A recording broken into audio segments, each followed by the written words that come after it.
Royal mourning.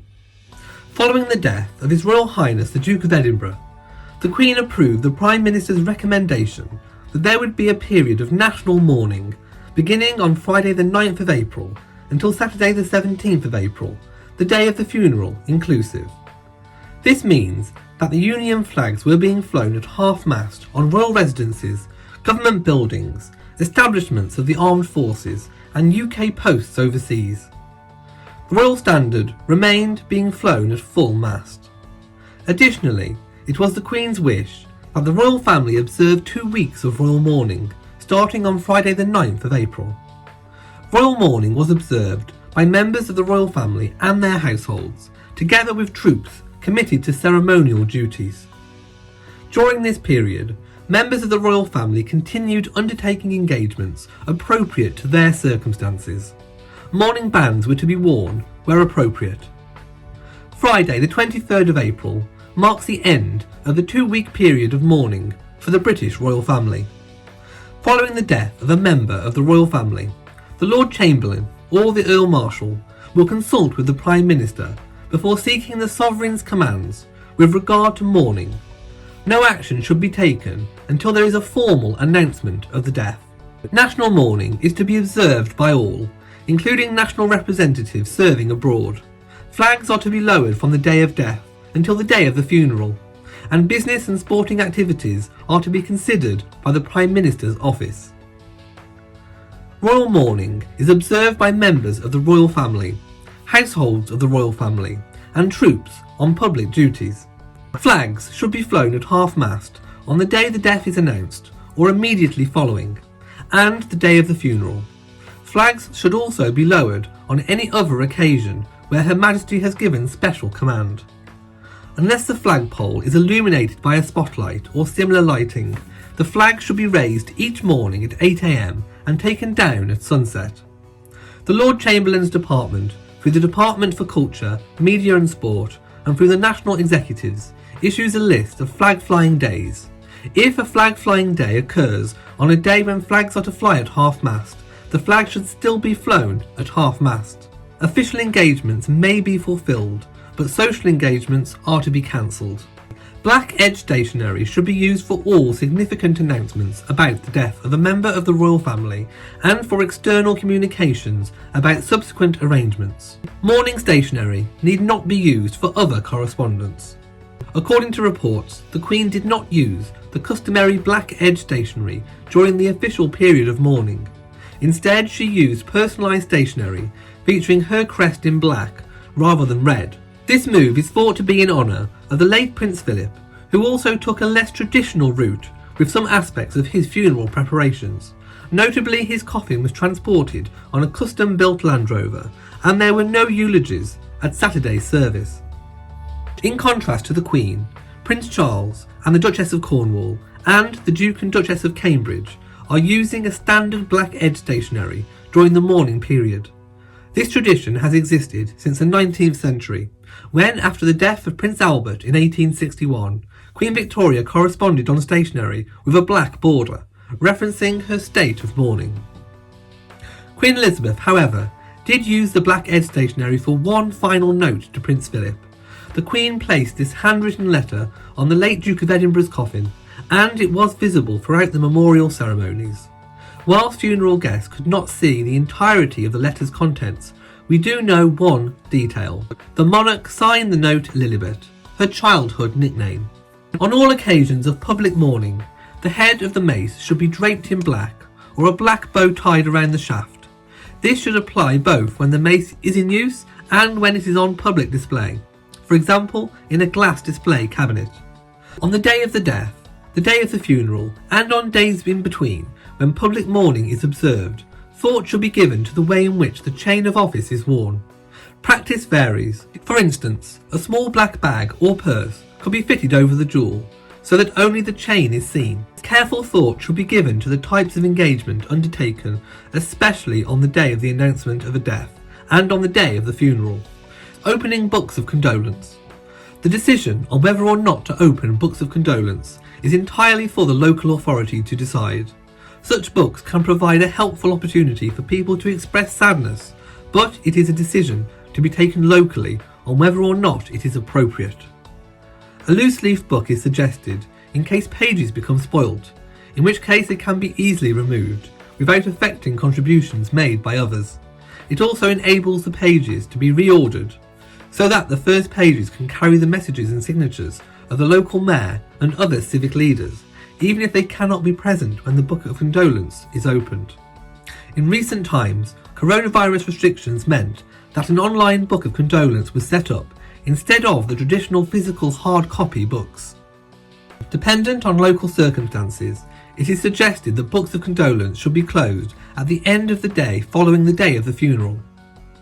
Such books of condolence are essentially a local record of the sentiments expressed by local people on the death of a national figure. As such, they should form part of the authority's archive, so that future generations are able easily to gain access to them and find out the way in which national events were marked in an area. It is simply not feasible for every book from all such sad occasions to form part of the royal archives. However, in any letter of condolence from the mayor or other civic leader, reference should be made to the Book of Condolence and its existence in the local archives, which then ensures that when that letter goes into the royal archives, it acts as an effective cross-reference. 2-minute silence. There will be an announcement through the government if a death is to be marked by a national 2-minute silence. The deaths of both George VI and Queen Elizabeth, the Queen Mother, were marked by a national 2-minute silence on the days of their funerals. Letters of condolence. It is usually for letters to be sent to the private secretary of the deceased, asking that condolence be passed to the next of kin and other members of the family, except in the case of the sovereign's death, in which case they should be sent to the new sovereign's private secretary, asking that condolence be passed to the new sovereign. In each case, other than exceptional local circumstances, one letter of condolence only should be sent. Church services. Following the death of Queen Elizabeth, the Queen Mother, and of Diana, Princess of Wales, some authorities organised church services. Again, local circumstances should be considered in deciding whether such a course is appropriate. If it is considered desirable, then the evening before the funeral seems a fitting time at which to gather for this purpose. It will sometimes be the case that authorities have an opportunity to mark the death in an appropriate and unique way. For instance, on the day of the funeral of Queen Elizabeth, the Queen Mother, the route taken by the hearse from Westminster Abbey to Windsor Castle passed through 7 boroughs. Just 24 hours beforehand, each of the 7 boroughs agreed to mark the route by positioning their mayor and representative deputy lieutenant at the point at which the procession entered the borough, and their deputy mayor and council leader at the point at which it left the borough.